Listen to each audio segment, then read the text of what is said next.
Hey everybody, christopherodd here. Hope you're doing well. I've got a new game that we're going to be playing. It's called Loop Hero.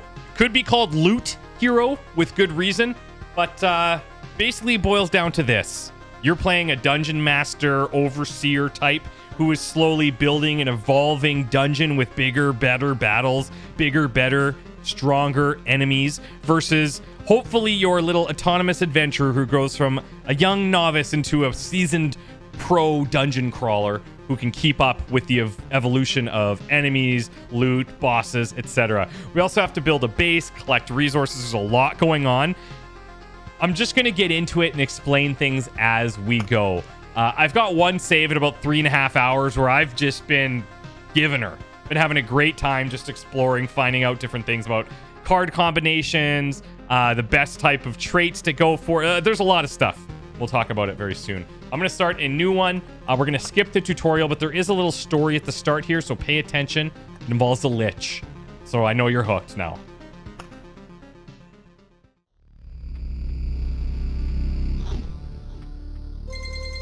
The stars in the sky are going out one by one. But no one notices it. No one can stop it. I'm racing to the last place where there is still hope. I need to make it before it's too late. Sounds of agony will quickly fade. The world will be destroyed. Even the memory of it will be gone.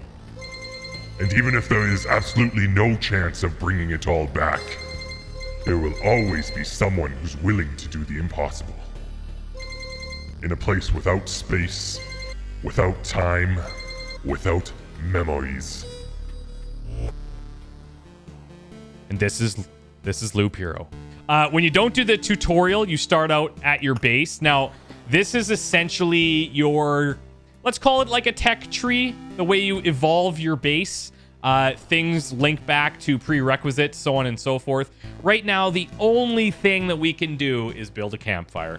Now, this campfire, as you notice on the left, is going to restore 20% of our max HP upon entering the campfire tile. This is the first, I guess, and last tile of your loop as you go around. So let's build this. We have one lumber and one preserved rock. This is the only thing we can do. This is where we live now. This is how it begins. Now let's go on an expedition. So here's your expedition menu. We're in chapter 1. So we're facing enemies that have 0 to 1 abilities. That will change over time. Enemy strength will improve over time. Enemy strength growth, 2% per loop, will change over time. Max amount of resources is 10. As you go deeper into the chapters, these things will be different.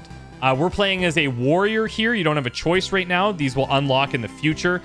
The warrior's basic. He doesn't have anything he's necessarily great at, not necessarily bad at anything.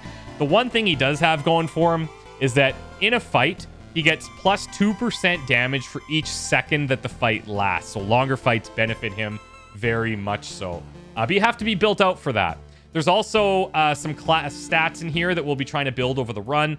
Attack speed, counterattack, evade, defense, vampirism, regen, damage to all, which is like a cleave sort of thing, and then straight up damage. Over here, we have our deck building menu. Now, I'll be honest with you. In my experience, there's some of these cards that I would remove straight away. But because it's the first run and we're all just, I want you guys to see kind of everything as we go through it, I'm going to keep everything in here. And I'll talk about maybe why I wouldn't include some as we go, just some little tips and tricks. But some of these cards have interactions when played next to each other. There's nothing too crazy with the basic starting deck as you see it here, but very soon that will change. And as we build here, notice, so we have a field kitchen on the left. It's going to add 10% to the campfire's healing power and unlock the Blood Grove card. Here we unlock the Swamp card. And then we unlock the ability to craft tools for the camp. This is a big one, probably the one that we'll be aiming for first. I won't spoil it for you yet, but I'll share more near the end of the video as to why the gymnasium is so important. But anyways, let's get started on our expedition and get into the actual gameplay loop, if you will. This path, everything is wrong, but I remember... It looks like a completely different place and it's empty again. Do my actions have any meaning? Like, I have a choice. If I need to give up and cry to save the world, I'm the worst savior of all. Let's do it. All right, so very simple. Very, very simple. Right click to go into planning phase. Right click again to go into adventure phase. Very, very straightforward. This is a game that's easy to play, but it is very complicated to master and be like efficient at. There's a lot of random attributes that happen. Very quickly, before we just let him start doing some loops here, I'm just going to explain what you're looking at on screen. So this is our little adventurer guy. He's going to come up on these green slimes. These are the only enemies that spawn without us doing anything. And they just drop basically cards, very basic gear, nothing too amazing. Each time we go around this loop, you'll see that we have that campfire that we were talking about. It's going to heal us for 20% of our HP, which is on the right. Top left is our day progress. Now, this is not your loop progress. You'll have multiple days within your loop. And when you're fighting enemies, your day will continue to progress. There's certain cards that impact things that happen on the daily, not on the looply, if you will. This bar underneath it is your progress to spawning the boss. When you fill it, the boss will spawn on your home tile here. And this is only increased or decreased by playing cards. This here is your speed at which you're going. I feel like 2 times is definitely the way to go. 1 is a little too slow, but maybe it's your first time playing. Play it on 1 times, and that's totally fine. Over here, you'll see how many rounds you've gone through and what the enemy levels are. That's right. Every time you go around, the enemy levels increase. They become more difficult. And so the goal is to be equipping the right weaponry that drops, try and keep up with the progression of enemies. And that's not always easy to do. Right now, you'll see we only have 4 possible slots. These slots unlock later on and or change depending on the class that you're playing as, which only unlock as you get further. And then down here, really genius idea where it just shows all of your current stats, all of your modifiers and things at a glance, which is really nice. So I'm going to unpause this here. These guys fight autonomously. This is just our adventurer. We're just designing the world for him. We did get a drop right away, which was nice. This is max HP, so let's go ahead and throw this here. And then we've dropped a vampire mansion and a meadow card. Now, each new card that we get, I'll take a second to go through and explain what they do. And then as we get going, we can start playing cards faster and so on and so forth. So a vampire mansion. Okay. First thing the vampire mansion does is adds vampires to battles on adjacent tiles.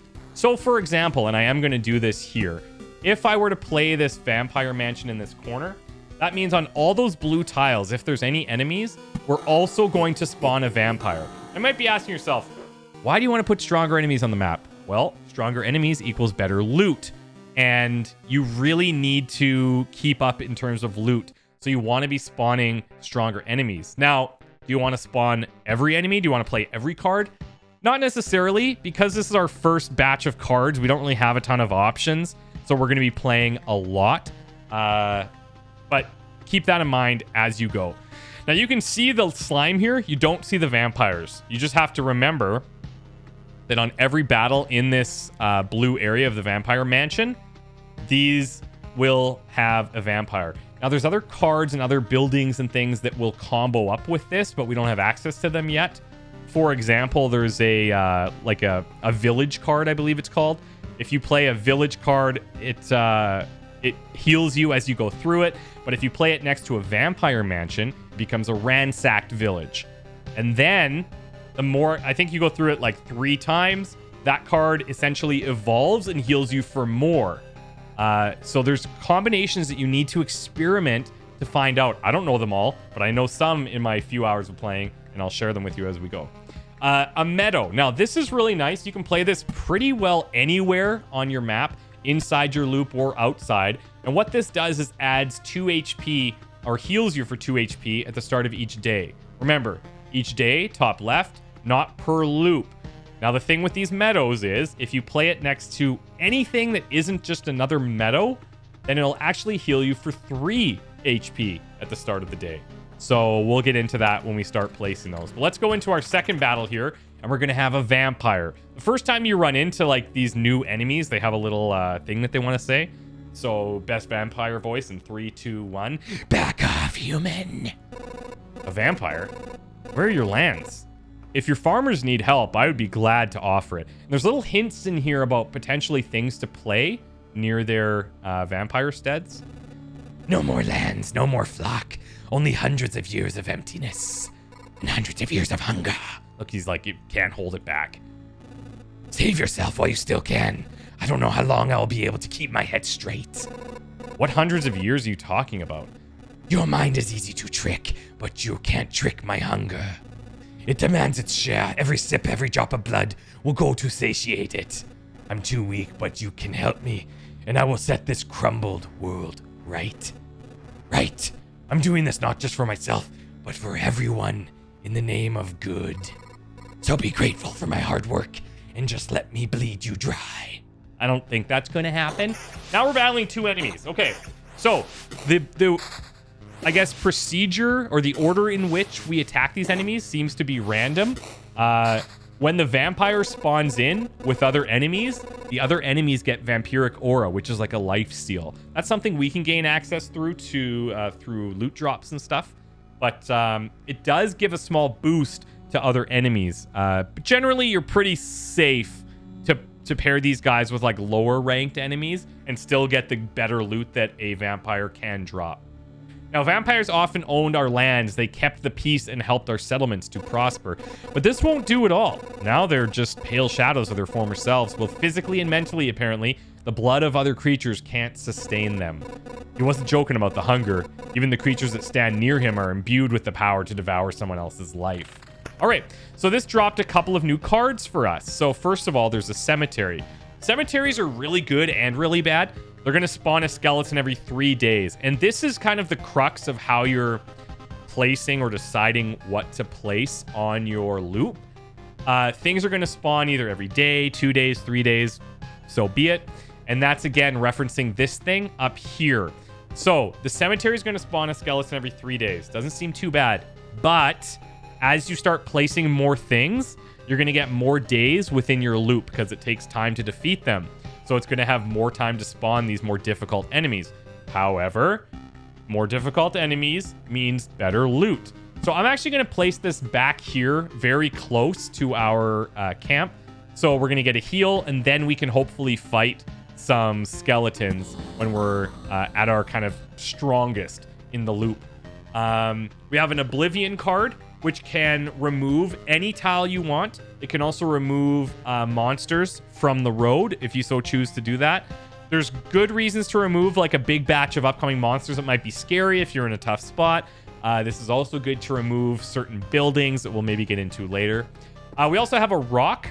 Now, these rocks at first glance are like very basic. You get plus 2 HP. You get 2 more HP for every adjacent rock or mountain. So I'm just going to throw this out here and look at our HP for a sec. We're 298 of 338. Notice it doesn't impact our current health. It's only our max health. So we have to regen this or vampiric aura to earn this, but we will over time. The first kind of trick that probably most people learn in Loop Hero is that if you place a 9x9 or a 3x3 tile of rocks or mountain cards, it turns into a peak. And that peak gives you a really huge HP boost. So anyways, let's keep going. We'll hopefully get some more gear here to check out and explore. Now you hear that little rooster crowing. That's signifying a new day. So a cool little audio cue to pick up on. We got more armor. It's slightly less than what we're currently having, which is not great. You can see here there's a really good comparison. It shows you little arrows up, down, and then it'll compare all the other stats as well, but not important. Let's keep rolling. Okay, so little green slimes, not too exciting. They drop typically basic cards. This is a meadow again, which is... We could start placing these, but I typically want to place them near other things so that we can get the extra boosts. So we can change this into a 3, as I mentioned before. But I'll place this up here in anticipation of doing that. If you place other meadows next to each other, they don't change. But I'll show you we can place some stuff in between here that will help. Okay, Blobberino, it's time to die. Thank you very much. Okay, a couple of shield options, actually. Defensive 4, there we go.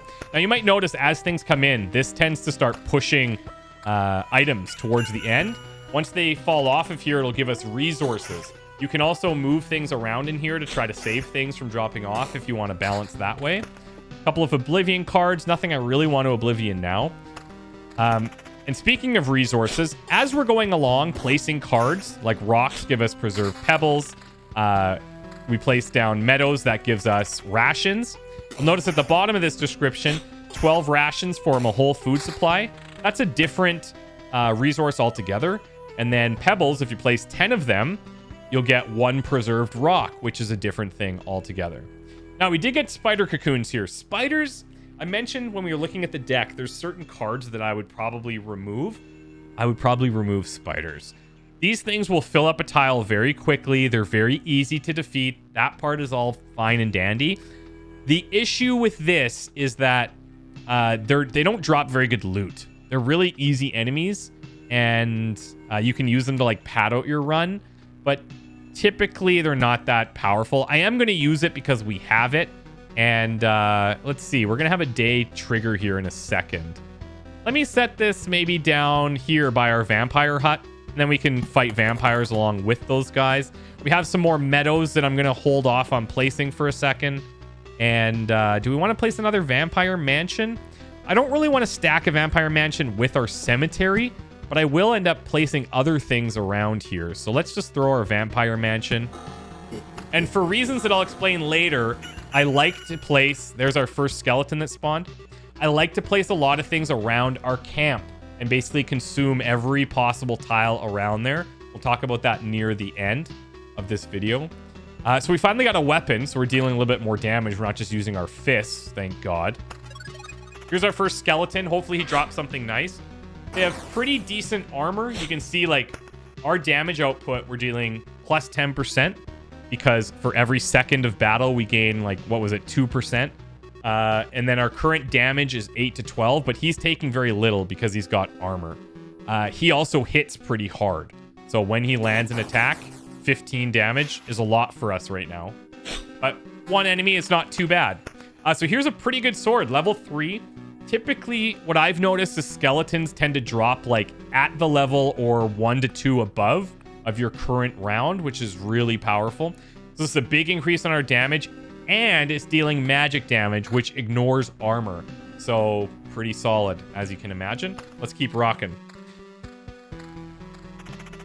Okay, so remember, we only saw the blob there, but we know the vampire hut was near that, so we spawn a vampire.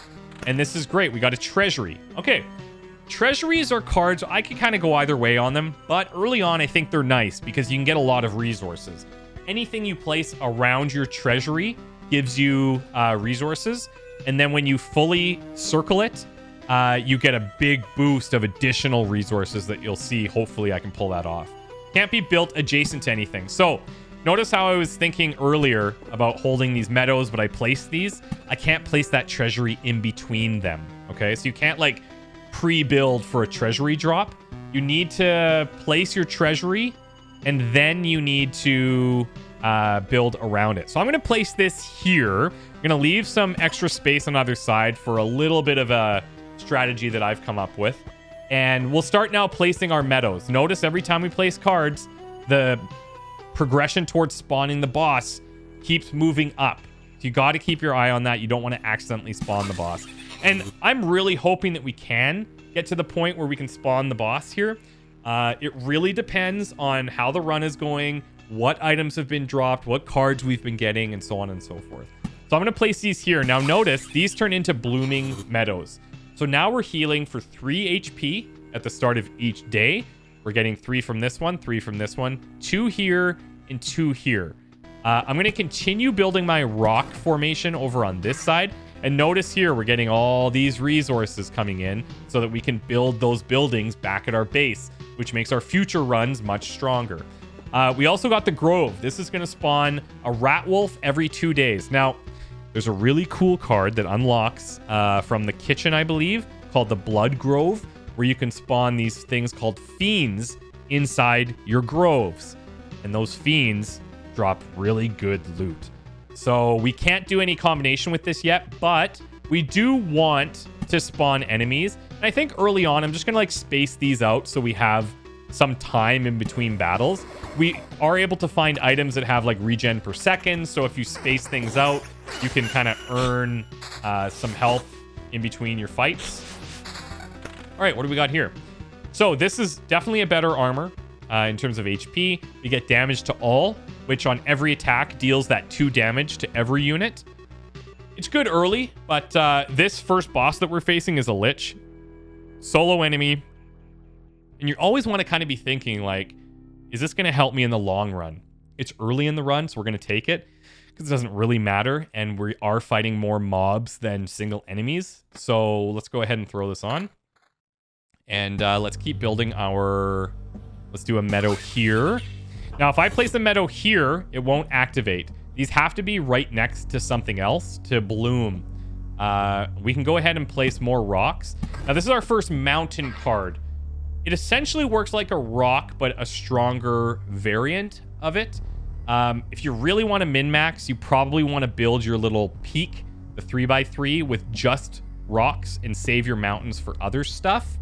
But in the essence of just trying to show you as many things as possible right now, I'm going to place this down here to try and build our 3x3 really quickly.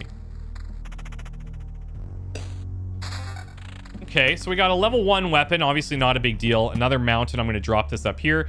Pay attention, it's plus 5 HP for each adjacent rock or mountain. So we're at 431, we're going to 449. Because remember, these things also have adjacency bonuses. This rock also has adjacency bonuses. So every little thing gets calculated in here. Now, your first couple of loops, or your first couple of expeditions, I should say, are going to seem like, I guess, pretty basic. But keep in mind that this is going to explode in difficulty and possible combinations as we go. And it's going to be really cool. Okay, so let's drop more rocks up here. Now, I don't have to pause. I'm just kind of in the habit of right-clicking to drop my stuff. And I like to kind of explain these things to you guys for the first time. So I'm going to do that where we get the opportunity. But I think over time, we should be able to get almost a full expedition in like a 130-minute episode where we're not over-explaining things. We're just cruising, which will be awesome. So let's drop another grove in here. I'm going to drop this somewhere... We could put this, like, near our camp if we want. We do want to fill these tiles, and I'll get into that again later. Let's spawn some spiders up here. And if we spawn a spider over on this area, then we'll have a vampire. We're going to have a vampire with this slime. The game does a really cool thing, too, where if you are in a battle, or anytime, now if you're in a battle and you hover over an item, it'll pause the battle. That's the only way to pause it. Which is nice because it gives you a chance to evaluate new weapon drops, and you can switch these mid-battle. Okay, so now we got the cemetery. Let's pause. This is important. Where do we want to place this other skeleton drop? Now, again, remember, they spawn every 3 days. You can see we got another one here on this loop. So we're going to get to the point now where we're going to start running into multiple skeletons. Probably be a good idea to have these a little bit further away for now while our hero's so weak. We also got a shield for extra defense. Now we're getting into evasion and vampirism. Vampirism is a really nice lifesteal. Evasion is just a chance to evade attacks. And against strong enemies, like bosses, very powerful. I'll hold on to this meadow for now. So we went through there. We get our big heal. Let's fight another skelly. Hopefully drop maybe a ring. We still have an empty slot. No, but we did get a really good armor. So we're going to give up the counter and damage to all for more evasion. So now we are dodging 20% of attacks, which is actually really good early on. And working towards the boss, if we can kind of keep our evasion up, makes us quite strong. Level 2 sword. Level 3 shield. So more defense, more magic damage, but we'd be giving up on evasion and vampirism. So I think I'm going to actually hold this for now. I can decide later if I want to get rid of that. Here we go. We finally got a ring. So let's throw this in for attack speed. Those are our 4 slots that we have access to.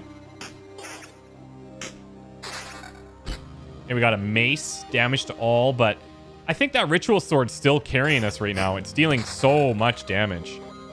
So we could trade attack speed for magic damage again and a little bit of extra defense. Let's take that. Let's go ahead and place our rocks. Now check this out.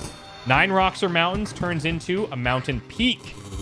Now, this does plus 120 HP, and it gives you plus 5 additional HP for every adjacent mountain or rock tile, but it also spawns a harpy every 2 days. So that's right, more enemies are now going to be spawning and appearing on our map because of this.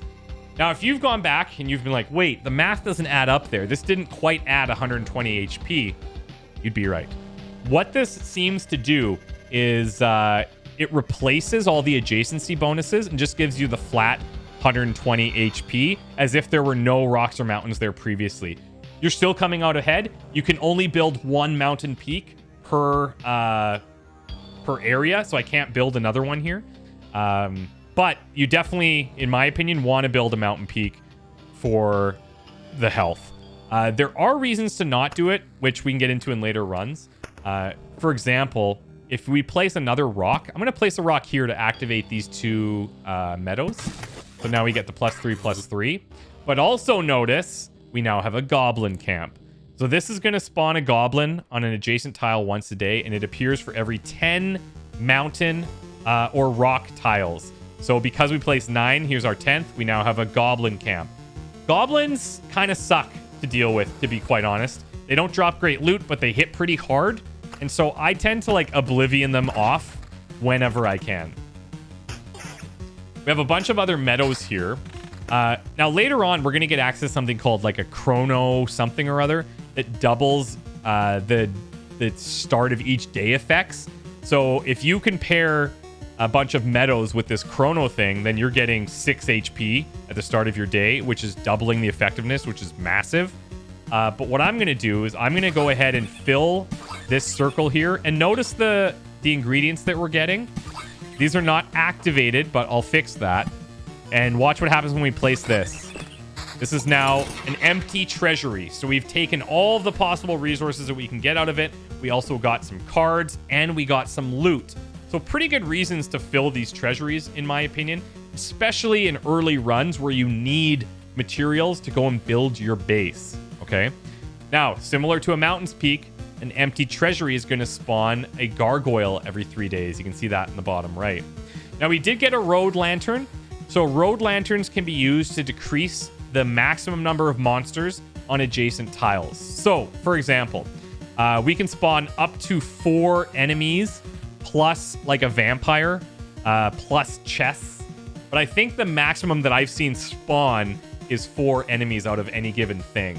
So if I wanted to, I could say put a lantern here, and that spider tile could only then spawn 3. If I place another lantern here, that same spider tile can only spawn 2. If I place the lantern here, that same spider tile can only spawn 3. So this is a good way of trying to mitigate or control the amount of spawns that happen.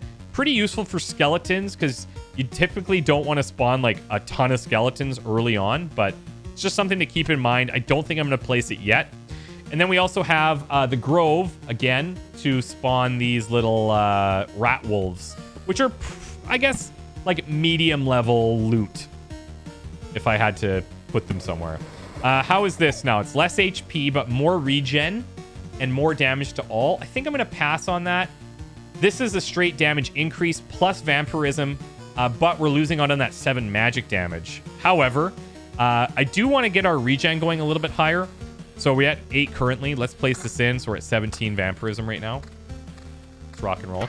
Also notice every time we're passing these tiles, you notice that we get additional ingredients. Nice slap right there. So earlier on, I talked about placing only rocks to be a little bit more efficient.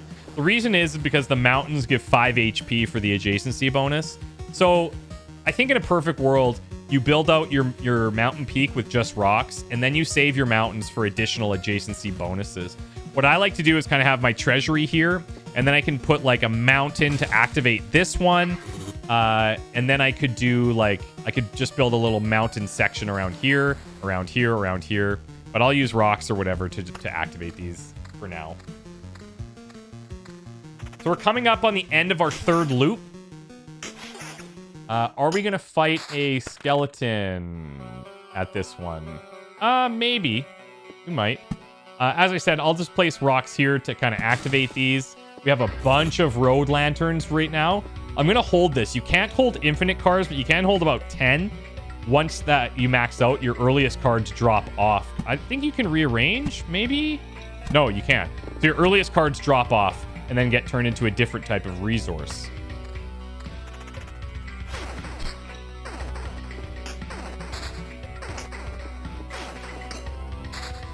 All right, let me place this one down here. We'll activate that guy. Now we have a beacon. The beacon is a weird one for me.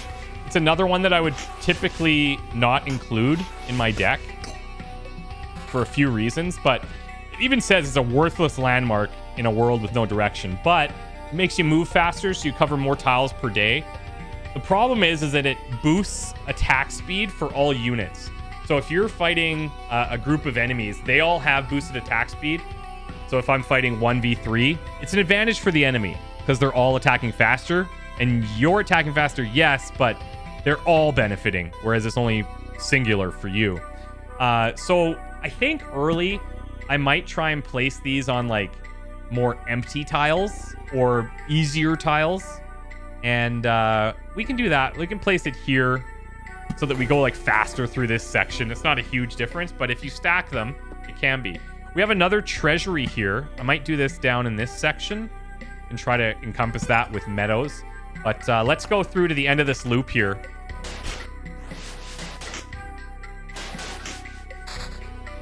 Oh, a battlefield. Very nice. Battlefields are great.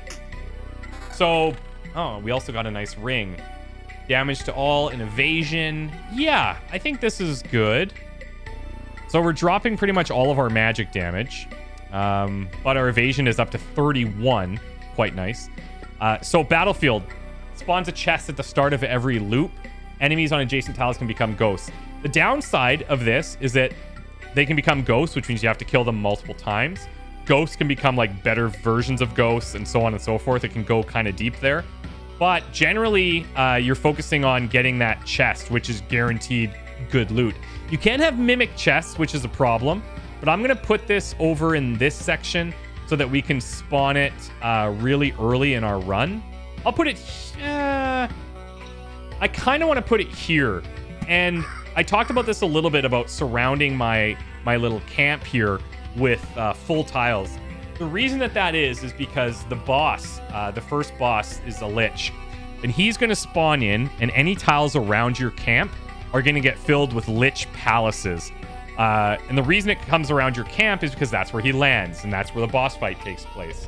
What those Lich palaces do is give him, like, I think 5% extra damage per Lich palace. And I was really confused about how that was working my first couple of hours playing. And then only did I realize that, oh, he's spawning in all the stuff around our camp. And I'm thinking, well, if we fill those, then he can't spawn in there. And that seems to work pretty good against him. Anyways, I'm going to wrap it up here because I could just keep going. The video will be way too long. But in the future and as we go, we're going to try to do like an expedition per video if possible. I'll try to keep things around 30 minutes. The earlier ones were a lot weaker. There'll be a little bit more explanation, probably focusing more on resources. If we get really lucky and we have a run that we're just stomping and we feel like we could take on the boss when we place all of our cards and fill this meter, then we'll take on the boss. But I don't want to do that at the risk of losing all of our really good resources, because this is how we build up our base and become stronger ongoing. So we'll see how this run goes. We'll pick it up in the next video. But I want to say thank you guys so much for watching. I hope you enjoyed. If you did and you're new to the channel, please consider subscribing. And if you've been here a long time, hey man, thank you guys so much for the support. Send this video to like all of your like grandparents, your moms, your dads. They're all gonna love it. I know it. So please send it to them and just say, just watch the video, Dad. Do it. And you know what? Maybe even send it to your cousins if you're lucky enough to have any of those. Have a good one, guys. Talk to you soon.